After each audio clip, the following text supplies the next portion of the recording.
everyone. Welcome back to Flying Solo with Kat. And today is going to be a really sad episode. This is going to be the last Bad Batch episode of this podcast. I might go back and talk about certain characters and what they mean to me. So this will not be the official last Bad Batch episode, but this is going to be it for talking about the episodes and season 3 because they just released the finale. And to say it was one of the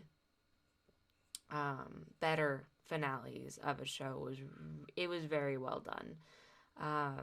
I have a couple thoughts on it, but in total, I think it was a good conclusion to the Bad Batch. But today I'm going to be talking about episode 14, and then I'm going to go into the final episode, which is episode 15. So I did watch these episodes separately. Currently, I've only watched episode 14. I'll go back, then talk about episode 15. So sit back, relax, and enjoy. So episode 14, Hemlock knows about the Bad Patch and Rampart, which I think is interesting to me. How just he didn't really seem like he was that affected by it. He was like, oh yeah, no, the Bad Batcher are on their way to save Omega. So there was no urgency to it, at least in my opinion. I feel like, dude, but I think he was just overconfident. I think we have the battalion, we have, the aerial assault. Like, I think he was like, we're pretty safe in here, and especially you have the vault, you know what I mean, which is like really hard to get into. So I think he overall kind of knew, okay, they're not gonna make it out of this. Omega knows that her brothers are there to save her, which I think was really sweet and something that just shows like Omega's faith in, the Bad Batch and that they were going to come save her. Rampart screaming was so freaking funny. Oh my gosh, the voice actor just did an amazing work on that. It was the funniest thing. And I actually laughed out loud at it, which I haven't done a lot. I don't just do a lot in media. And it was really funny. So props to him. Crosshair owes Omega when asked, about why would you want to go back, right, by Rampart. And basically, he feels indebted to Omega because she didn't leave him behind, which I think is beautiful and a beautiful way to think about it. Rampart thinks he and Crosshair are more alike than Crosshair wants to believe. And I do think that's interesting for a way of Rampart to be kind of like the devil's advocate for Crosshair and to be like, you're just selfish. You're just like me. You didn't want your brothers or your community. But I think Crosshair's at this point to where, especially with Omega, because of how much she's affected him, he knows that's not true, and he knows that he will literally do anything to protect his brothers. Now that he's kind of moved past the Empire and seen, actually, no, like, my brothers are the ones in the right. So I don't think that will really mess with Crosshair too much, but it is interesting that you're having Rampart in this role, of basically saying you're just like me. And I think that was a good contrast of like, no, actually Crosshair has changed and he's grown and he's totally different.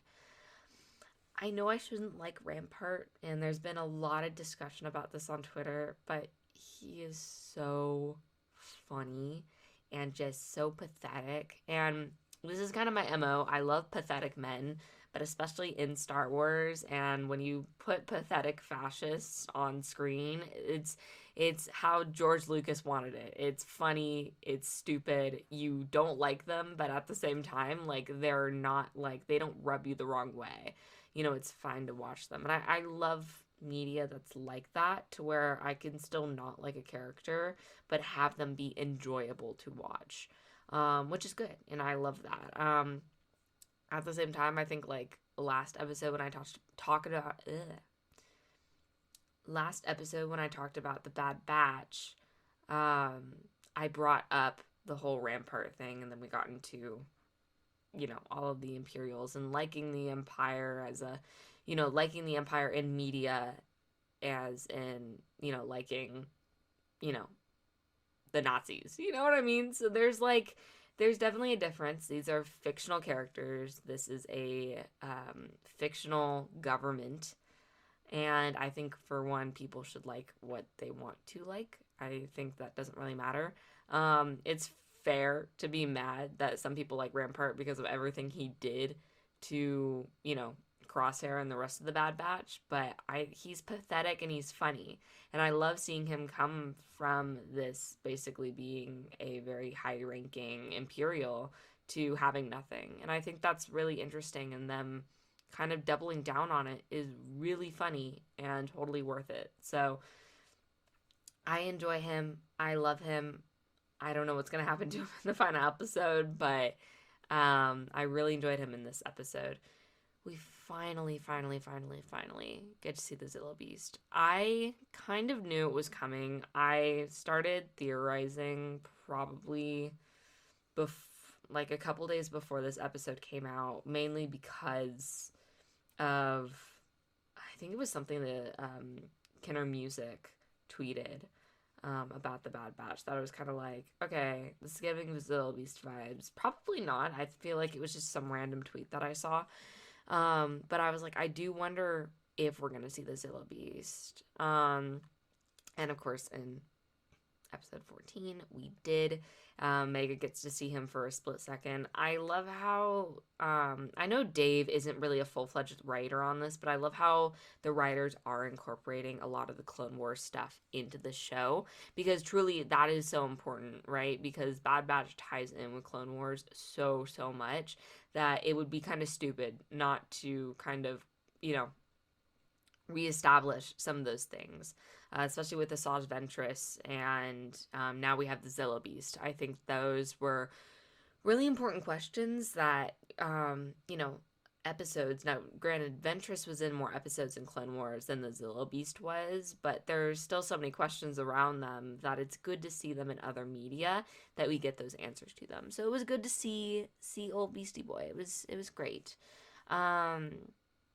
The kids covered for Omega, which I think was great. I think they trust her a lot, and even though we haven't seen them much on screen, I do wish, I know we're running out of time, but I wish that we were to get to see the kids kind of bond more with Omega, and maybe we'll see that in the last episode. But I do believe they're them covering for Omega. They seem like really nice kids, and I think having one of them like really like either hate Omega or think she's stupid or whatever, I think that would have dragged down like the entire message of the show, and kind of just made it more hard for Omega. But for them, honestly, wanting to all get out and trusting in Omega, I think is really great, and something that I enjoy watching, like Omega kind of being the leader, Omega being the hunter. It works for her character, and it's really interesting. Echo and Emery having a conversation, and she wants to help. I do think that her talking with Echo was honestly probably the better one of the clones. I do think if she talked with Wrecker would just be so done with her. I think Hunter would just accuse her of everything. Crosshair would definitely not want to talk with her.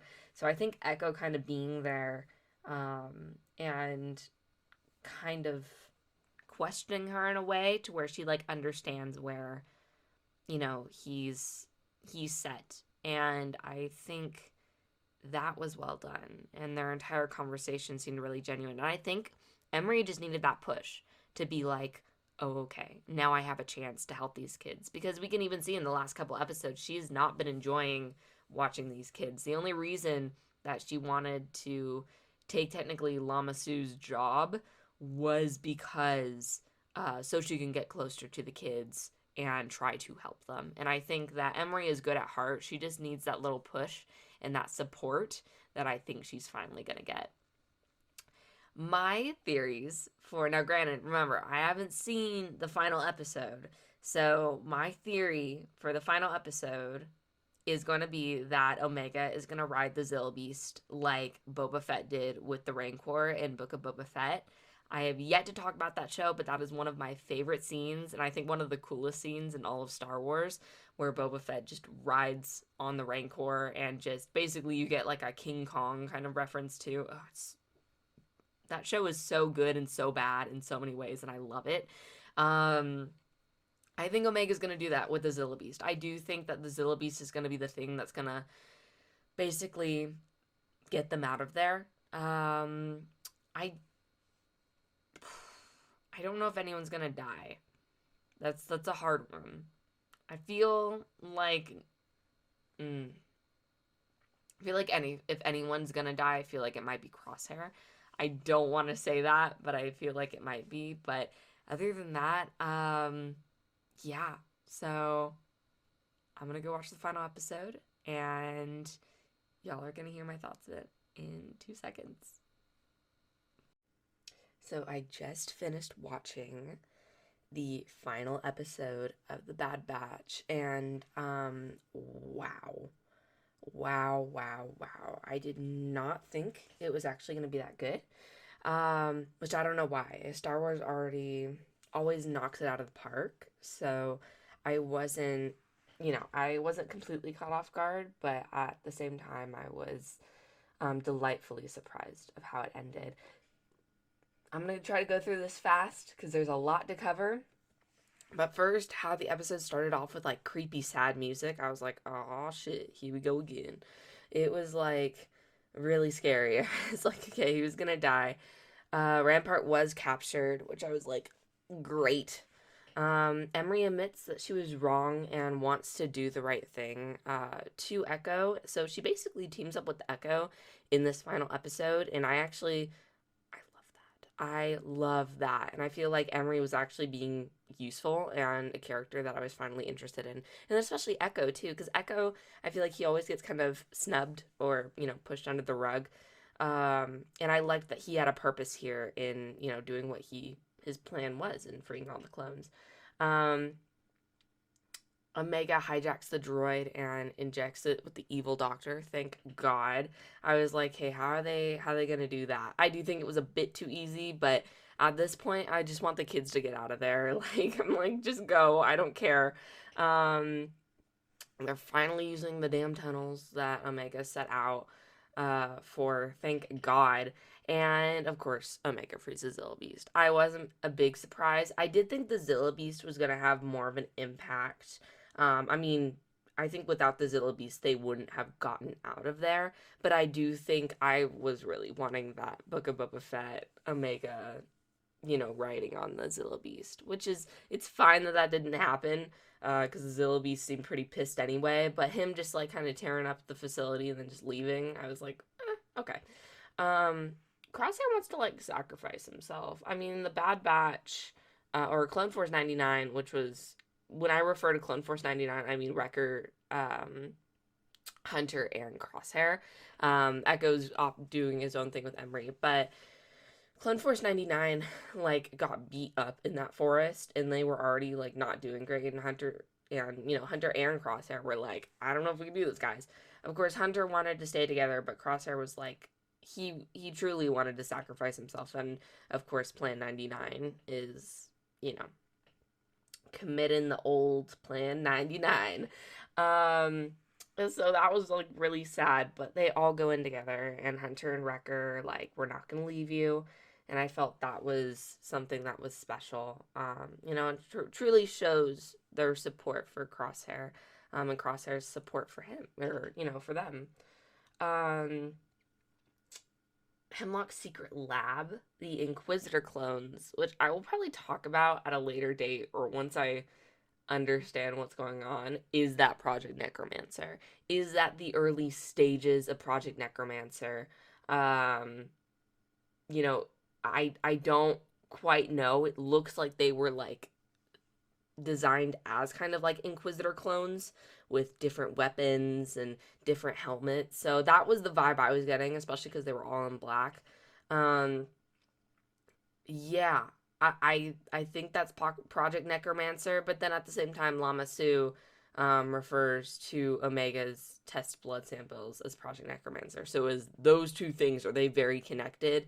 Is that what they used for the clones? But the clones didn't use the Force. They were just highly, highly, highly skilled and trained in combat. So it would have been cool if we saw them use the Force, but I still don't think we know fully what Project Necromancer is. I need to kind of go on Wikipedia and see what they have for that, but I don't think we've gotten a confirmation of like a sit down of, okay, no, this is Project Necromancer, this is what we're using Omega for, and this is what the Emperor wants. So the Inquisitor clones were creepy, and I loved them, and I kind of liked their design, that how they were kind of a mirror of Clone Force 99, but not all the way. Um, so yeah, I thought that was interesting. Wrecker Hunter and Crosshair get captured, and I was like really freaking out at this point. I was like, that's not good. Um, the kids like all like support Omega while Omega and the kids are like having like the best of time, and then Clone Force, Echo and Emery are just like struggling so much to get to them, which is fair. That's how kind of it should be. But the kids are so trusting of Omega, and she really does like become the hunter, and becomes the leader. Hemlock is basically torturing like Clone Force 99. And I'm interested to see what the kind of kids went through. Hemlock is just such an evil man. I'm like, get these kids out of there. I'm so scared for them. Um, yeah, it's crazy. I'm really happy that like Echo got to give that commanding speech and finally, got with Omega. Um, and he basically told Emery to like take the kids to Pabu and gave them an out. I was so happy I didn't have to worry about them for the rest of the episode. I feel like that was a really good choice just by the writers in general. Like, just, I think it's their time to get out of the story, to be honest. And Echo giving Emery and the kids that chance to escape while Omega and Echo went back to free the clones and Clone Force 99 was just amazing. And I feel like, honestly, I felt really good with that outcome. And, of course, the kids, you know, hugging her and doing all of that was just super, super sweet. By the way, I'm sorry. My notes are just all like kind of jumping around everywhere because of the cuts. Um, so I'm so sorry if I'm kind of going everywhere. But the clones stand with them. Nala Se sacrifices herself. We love the queen. We support the queen. I love her so much.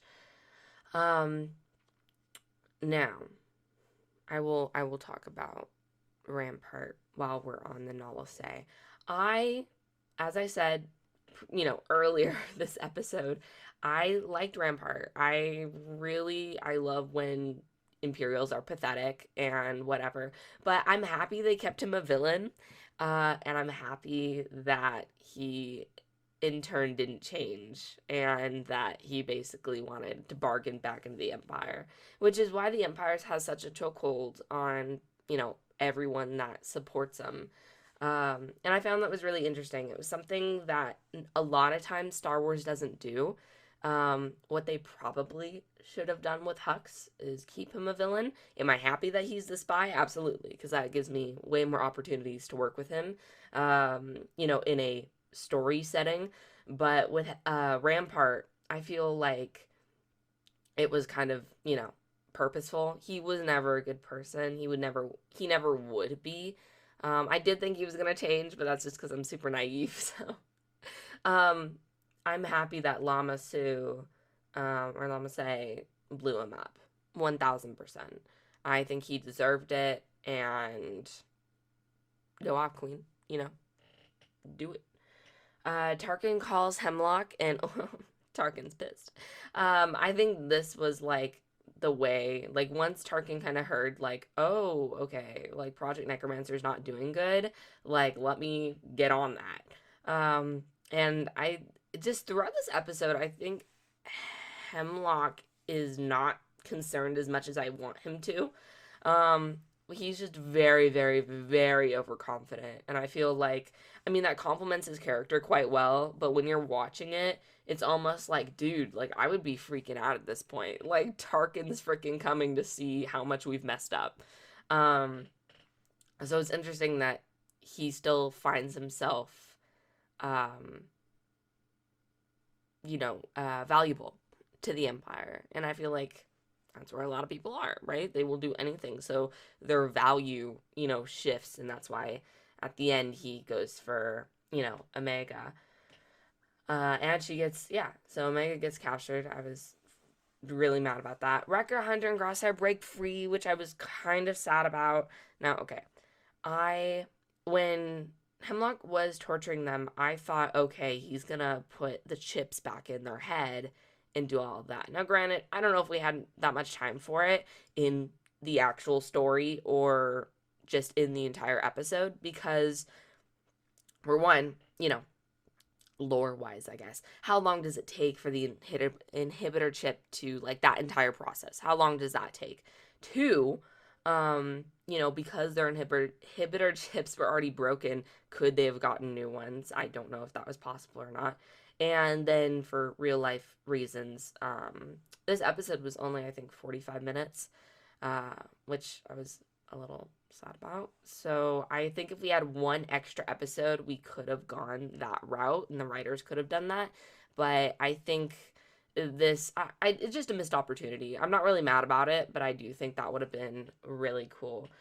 The When Hemlock steps out with Omega and it like flashes thunder and lightning in at like the end of the bridge, it like almost looks like Camino, and that was very, I like that immediately was very integral and was so important actually from a cinematography aspect of it, to basically the parallel of where they first started, and the raining and just with how it looked like Camino, I think was something that was special and really added to the intenseness of the episode and the showdown between Hunter, Crosshair, Hemlock, and Omega.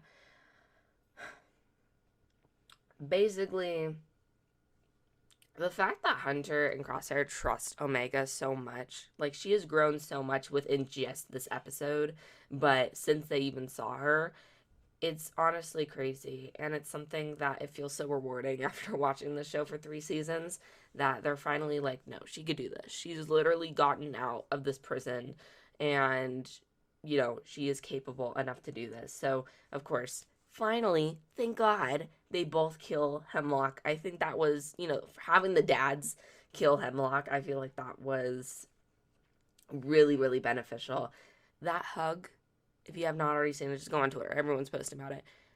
I'm literally crying. That was, I think, one of the best hugs in all of Star Wars. With the music, the Kinners, I love you guys. You guys are amazing. I know you don't listen to these things, but please go listen to the soundtrack. I have not stopped listening to the Bad Batch Season 3 soundtrack on Apple Music. Please go listen to it because I promise you, it is so, so, so good. They leave like just in time, like right as they jump to hyperspace, the Star Destroyers come. I'm like, literally, I like almost jumped. I was like, that was way too close. I was like, thank God they are not dead.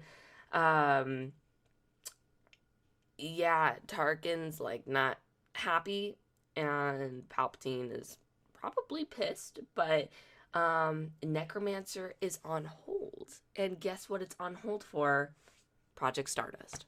I love Star Wars when it does this to where it just like meshes so much stuff together and just makes it so so cohesive. We saw Krennic in season 2 and we didn't know why.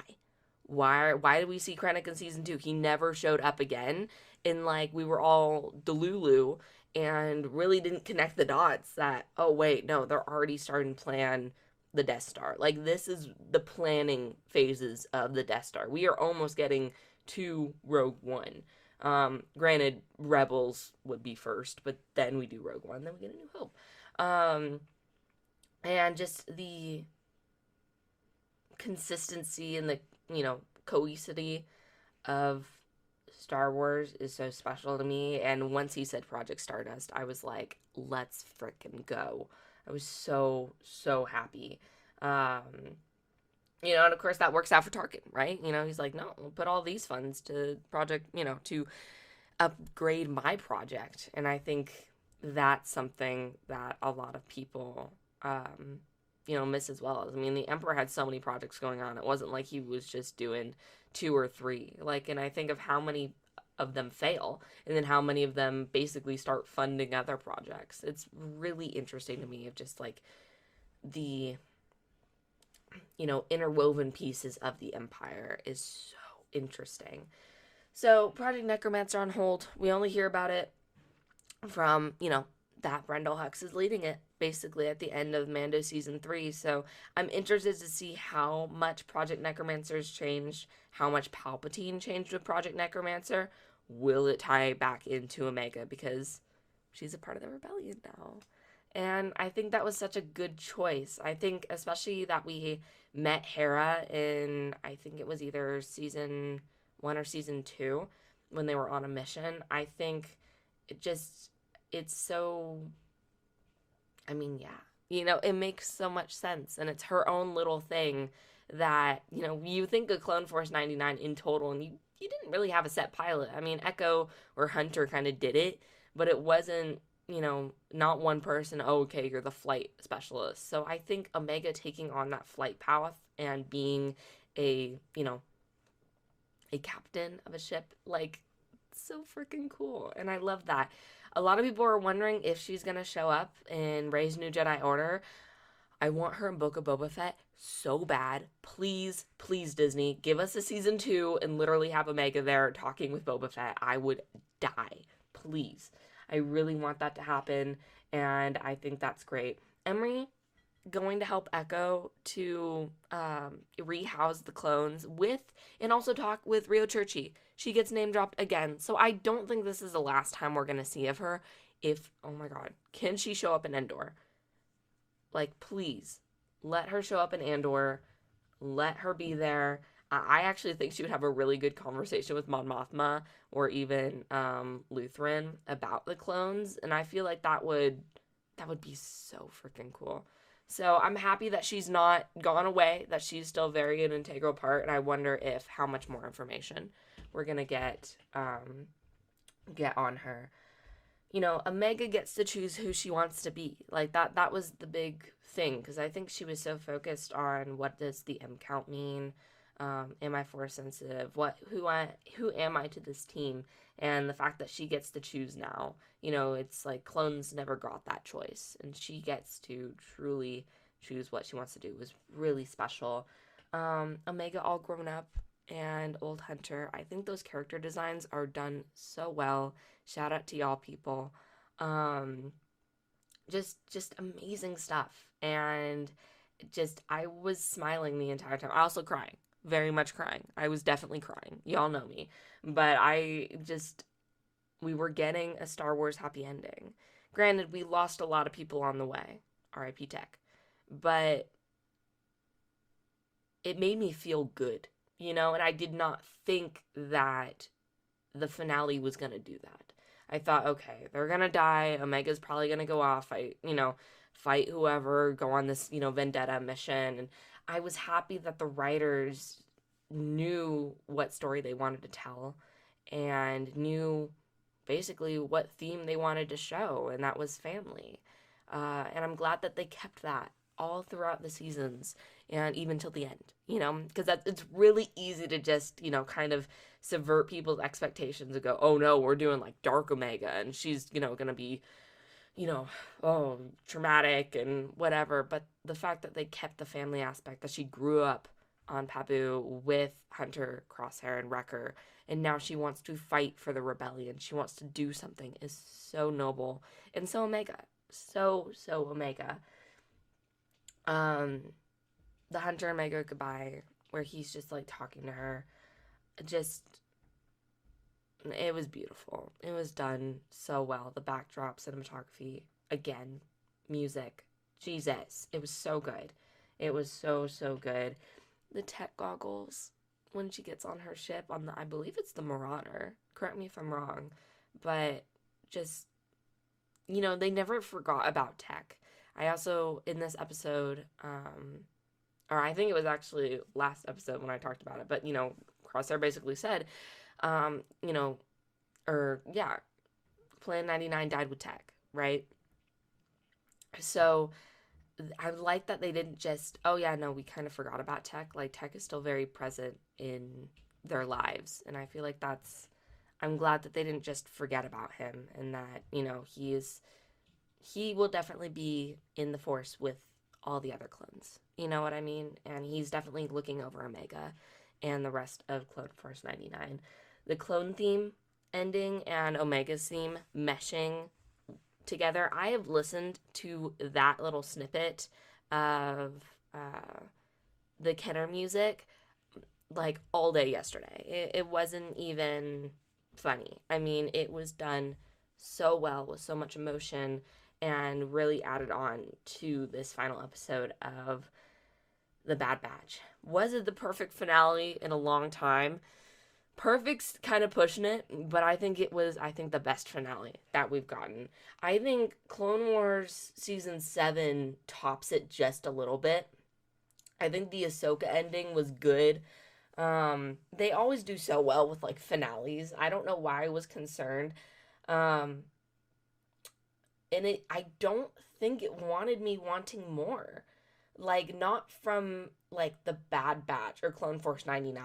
I think I wanted more from like Omega. I wanted her to show up, maybe in Book of Boba Fett, or, with Rey, or even with Hera. You know what I mean? So hey, Ahsoka.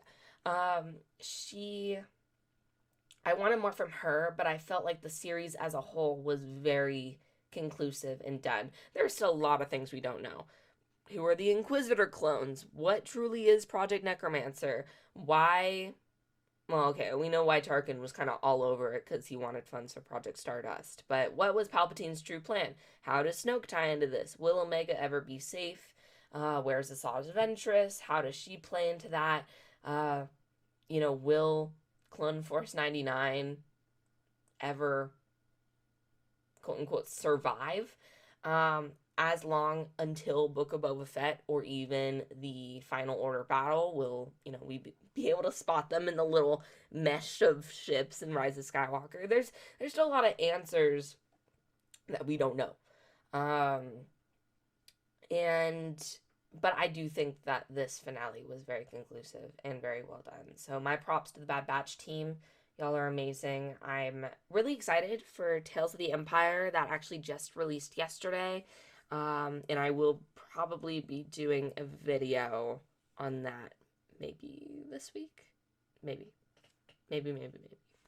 But anyway, guys, thank you so much for listening. I hope you enjoyed the Bad Batch finale just as much as I did. I am going to get off. I'm going to go run over to Disneyland, get some popcorn buckets, like right now. And I'm just happy I could really record this episode for you guys and get this uploaded. So thank you all for listening. Love you all, the Clone Force 99 family. And I will see you guys